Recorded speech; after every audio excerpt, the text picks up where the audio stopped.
నమస్కారం, NS news కి స్వాగతం. నా పేరు ఉషా. ముందుగా ముఖ్యాంశాలు. ఇటీవల బెల్లంపల్లి పట్టణంలోని కర్నాల బస్తీలో బండి రమాదేవి, దగిడే సుజాత, చిక్షా రమ్యశ్రీలు కబ్జా చేసి ఇంటి నిర్మాణం కోసం ప్రయత్నం చేస్తున్న స్థలం మాదని, ఆ స్థలంలో వారికి ఎలాంటి సంబంధం లేదని, ఖాళీగా ఉందని, కబ్జా చేస్తే ఊరుకునేదే లేదని అన్నారు. బుధవారం బెల్లంపల్లి ప్రెస్ క్లబ్లో ఏర్పాటు చేసిన సమావేశంలో మాట్లాడారు. ఈ కార్యక్రమంలో అడ్డూరి లింగయ్య, కొయ్యాడ వెంకటేష్, పిట్టల మల్లమ్మ, బొజ్జ రాజేశ్వరి, అడ్డూరి స్వప్న, కొయ్యాడ శోభ, మోకెన పెళ్లి సూరమ్మ, కొయ్యాడ ఓదేలు తదితరులు పాల్గొన్నారు. భూమి అడుగు అది మాది అయితే చెల్లశంకరయ్య ఒకప్పుడు మాకు ఇచ్చిందన్నట్టు. చాలా మాకేం లేకుంటుండే, మాకంటూ ఏమీ లేదు. అది తప్ప ఈ మధ్యలో మాకు తెలిసింది ఏంటంటే అక్కడ మా ప్లేస్లో వేరే వాళ్ళు వేసిండ్రు. మా గురించి మాట్లాడిన వాళ్ళను వేరే రకంగా అనిపించుకొని వెనక నుండి పోస్ట్ చేసి మా గురించి మాట్లాడేటోళ్ళను వాళ్ళని భయపట్టిస్తున్నారు, అది అని చెప్పి ఆరోపణలు చేస్తాను. అదేం లేదు, మా కోసం న్యాయంగా మాట్లాడుతున్నారు. ఆ ల్యాండ్ అంటే మాత్రం మాది మాకు కావాలని కోరుకున్నాం. మాకున్న ఆధారం అదొక్కటే. నాకు 2 ఆడపిల్లలు. అందుకోసమైనా మేము ఇప్పుడు ప్రెస్ మీటింగ్ పెట్టాల్సిన పరిస్థితి వచ్చింది.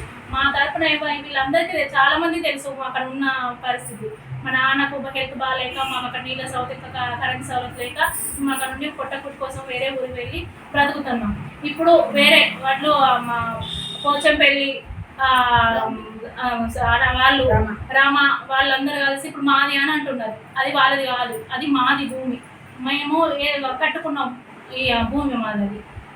టోల్ పెట్టి బుక్ డిపో దగ్గర సింగరేణి ఏరియాలో గత 20 సంవత్సరాల చెల్లెసంకర కౌన్సిలర్ ఉన్నప్పుడు మదనాన్నతో పాటు మా అందరికీ జాగాలు ఇచ్చింది. ఆ జాగాలలో అప్పుడు మేము గుడిసెలు వేసుకొని ఉన్నాం. అప్పుడు వాటర్ సౌకర్యం ఉంటే, కరెంటు సౌకర్యం ఉంది. వాటర్ సింగరేణి తీసేసి కరెంట్ తీసేసిన తర్వాత ఆర్థిక సమయంలో బాగాలేక దానికి కట్టలేక వేరే కన్నా అన్ని కిరాయిలు ఉంటున్నాం. ఇప్పుడు ఆ జాగాలు మాయి అని చెప్పి వేరే వాళ్ళు వచ్చి జప్తు చేస్తున్నారు. ఆ జాగాలు మాయి, మా జాగాలని అందరికీ తెలుసు, ఆ వేసిన వాళ్ళకి కూడా తెలుసు ఈ జాగా వాళ్ళది అని. తెలిసిండు కూడా వాళ్ళు ఈ జాగాను జప్తు చేసి మా గురించి మాట్లాడాలని నక్సలైట్లు అది అని చెప్పి ఆరోపణలు చేసి వెనక నుండి కృషి చేసే వాళ్ళకు ఉన్నారని వాళ్ళ మాట విని ఇదంతా రాద్ధాంతం చేస్తాను. ఆ జాగాలు ఇచ్చినప్పుడు వాళ్ళు చిన్న పిల్లగాళ్ళు, వాళ్ళకి ఆ జాగా సంబంధమే లేదు. శ్రీరాముల మహేష్ను దాసర్ అజయ్ వాళ్ళు ఇప్పటికీ వాడుకుంటారు, అన్నీ ఉంటారు. గతం మొత్తం నాకే అంటారు వాళ్ళు. ఇప్పుడు వీళ్ళది పాపం సాంబయ్య ఎన్నట్టుందో వచ్చిన వాళ్ళది మొత్తం ఆక్రమించుకుంటామని చూస్తారు సార్. అంతే. కొత్త సూర్యుడి గురించి ఏమైనా ఇదే మొత్తం అడ్జేసిండు నక్సలైట్ అని మాట్లాడతారు, ప్రచారం చేస్తారు. అట్లా సార్ బాగలేక మేము బీదీలో ఉంటాను. ఆ భూమి మాది అని వేరేటోళ్ళు వచ్చి పోలు పాతిండు, పోషంపేళ్ళు. ఈ అట్టోళ్ళ మీద మాదంటాను అని ఆరోపణ చేసి మమ్మల్ని ఇది చేస్తారు. మాది మాకు కావాలి.